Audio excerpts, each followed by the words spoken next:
Hey, beautiful souls, welcome back to Soul Stories. Tell us in the comments where you're watching from, and don't forget to subscribe to join our family. Stay with us, because a new love story is about to begin. The sun was setting over the vast Montana plains when Marcus Thornton stepped out of his black pickup truck and surveyed the property that had been in his family for 4 generations. At 45 years old, he stood 6 feet 4 inches tall, with shoulders broad enough to fill a doorway and hands rough from decades of honest work. His salt and pepper hair was hidden beneath a worn cowboy hat, and his deep brown eyes held the kind of weariness that comes from carrying too much responsibility for too long. The Thornton Ranch sprawled across 3,000 acres of prime cattle land, and Marcus had built it into one of the most successful operations in the entire state. But success had come at a cost. His wife had left him 15 years ago, unable to handle the isolation and the endless demands of ranch life. His 2 sons had grown up and moved to the city, choosing corporate jobs over cowboy boots, and now, at an age when most men were thinking about slowing down, Marcus found himself more alone than ever. His foreman, Bill Henderson, had retired last month after suffering a heart attack. The doctor had told Bill that his ranching days were over, and just like that, Marcus had lost the one person he could truly rely on. He'd put out advertisements for a new ranch manager, someone experienced enough to help him run the day-to-day operations while he focused on the business side of things. The responses had been disappointing. A few young men with more ambition than skill, a couple of older fellows looking for easy work before retirement, and one application that had caught his attention despite his initial skepticism. The resume was impressive, listing experience at several well-known ranches in Wyoming and Colorado, excellent references, and a degree in agricultural management. The name on the application was C. Morgan, and Marcus had assumed the C stood for Charles or Christopher or some other masculine name. He had been wrong.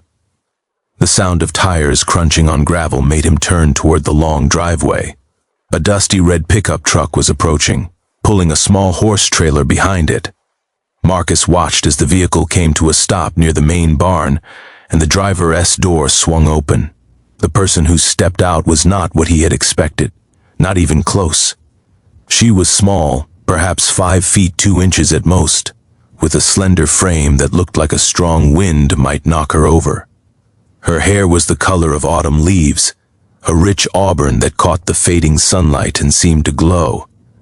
She was wearing faded jeans, dusty boots, and a flannel shirt rolled up to her elbows, revealing forearms that were tanned and surprisingly muscular for someone her size. When she turned to face him, Marcus felt something shift in his chest, though he refused to acknowledge it. Her eyes were the most startling shade of green he had ever seen, like new grass after a spring rain, and they met his gaze with a directness that was almost challenging. She walked toward him with a confident stride, her hand extended in greeting. "Mr. Thornton? I'm Casey Morgan. We spoke on the phone." Marcus stared at her hand for a moment before taking it. Her grip was firm, her palm calloused from years of hard work. "You're smaller than I expected," he said, the words coming out before he could stop them. Casey's lips curved into a smile that held no trace of offense. "I get that a lot," she replied evenly, "but I found that size has very little to do with capability. Would you like to see my references, or would you prefer to watch me work first?" There was something in her voice, a quiet confidence that bordered on challenge, that made Marcus reconsider his initial assessment. He had learned long ago that you could not judge a horse by its height, and perhaps the same was true of people. "Let's see what you can do," he said gruffly, gesturing toward the corral where a particularly difficult stallion was pacing restlessly. "That horse has been giving my men trouble for weeks. 3 of them ended up in the dirt trying to break him." Casey studied the animal for a long moment, her green eyes tracking its movements with an intensity that surprised him. Then she nodded once and headed toward the corral, her small frame moving with a grace that reminded Marcus of a dancer. What happened next would stay with him for the rest of his life. Casey did not try to dominate the stallion or force it into submission. Instead, she entered the corral slowly, her body language calm and non-threatening. She stood in the center of the enclosure and simply waited, letting the horse come to her on its own terms. For 20 minutes, Marcus watched as she communicated with the animal, using nothing but her presence, her patience, and occasional soft words that he could not quite hear.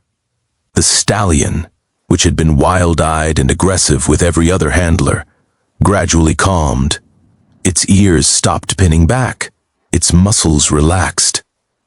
And then, to Marcus's absolute astonishment, it walked over to Casey and lowered its head, allowing her to stroke its muzzle. By the time she climbed onto the stallion's back and rode it around the corral in smooth, controlled circles, Marcus knew that he had found his new ranch manager. Casey Morgan moved into the small foreman's cabin that same week. She brought with her a single suitcase, a guitar, a border collie named Scout, and the horse from her trailer, a gentle mare she called Whisper. She asked for nothing except a fair wage and the opportunity to prove herself. Over the following weeks, Marcus watched her transform his ranch in ways he had not thought possible. She reorganized the feeding schedules for maximum efficiency. She identified a section of fence that was about to fail before it actually broke. She earned the respect of the ranch hands through sheer competence, never asking them to do anything she would not do herself. But it was not her skill with the ranch that slowly began to change Marcus Thornton. It was something else entirely, something he had not felt in so many years that he had almost forgotten it existed.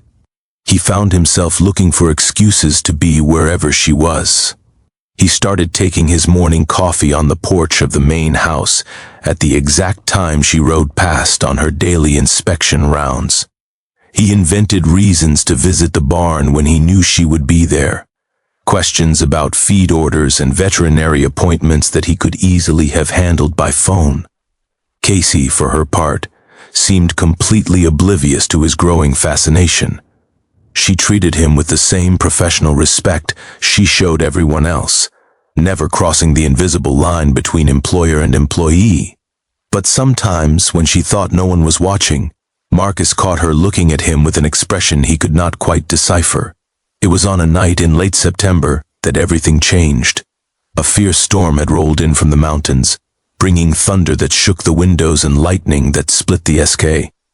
While Marcus was in his study, trying to focus on paperwork, when he heard a pounding at the door. He opened it to find one of the younger ranch hands, soaking wet and panicked. "It's Miss Morgan," the young man gasped. She went out to check on the cattle in the north pasture before the storm hit. Her horse came back without her. Marcus did not remember grabbing his coat or his keys. He did not remember barking orders to the other men or driving his truck through mud so deep it nearly swallowed the wheels.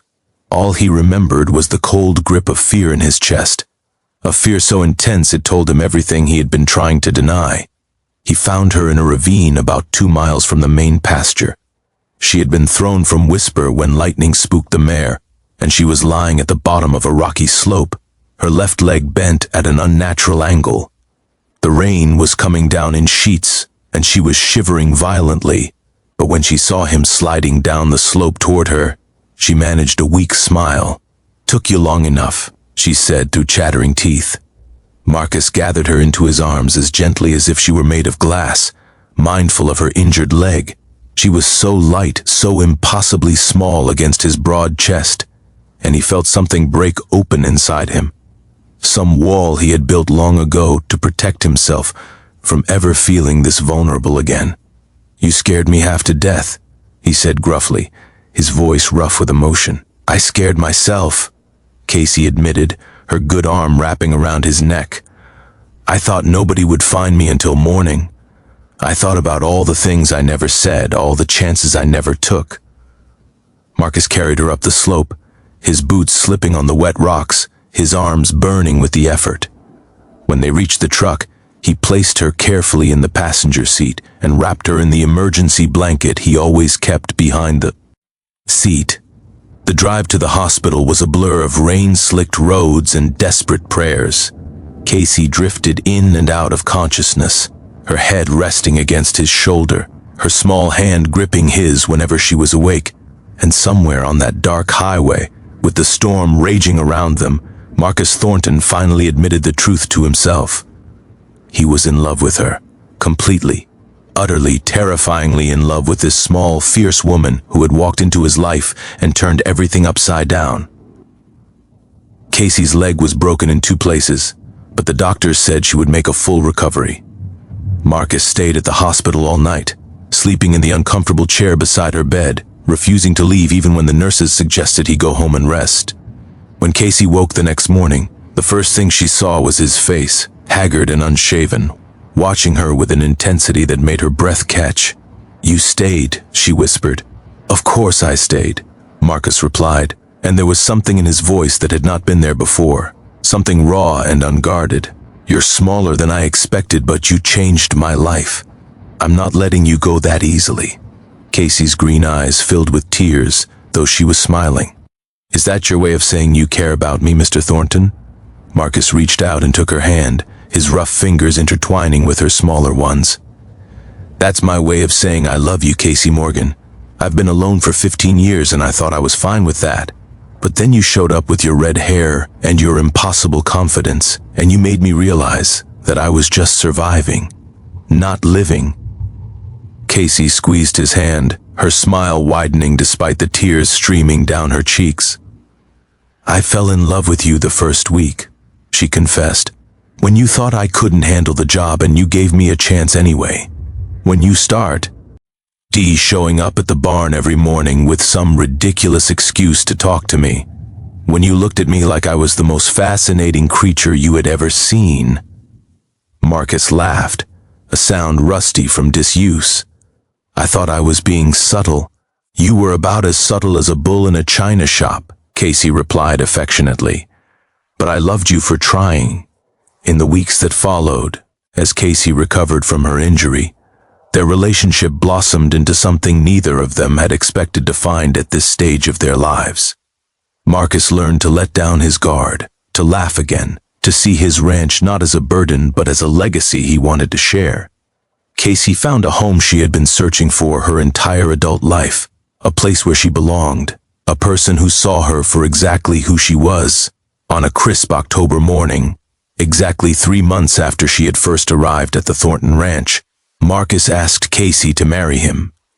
They were standing on the hill overlooking the main pasture, watching the sun rise over the mountains, when he dropped to one knee and pulled out a ring that had belonged to his grandmother.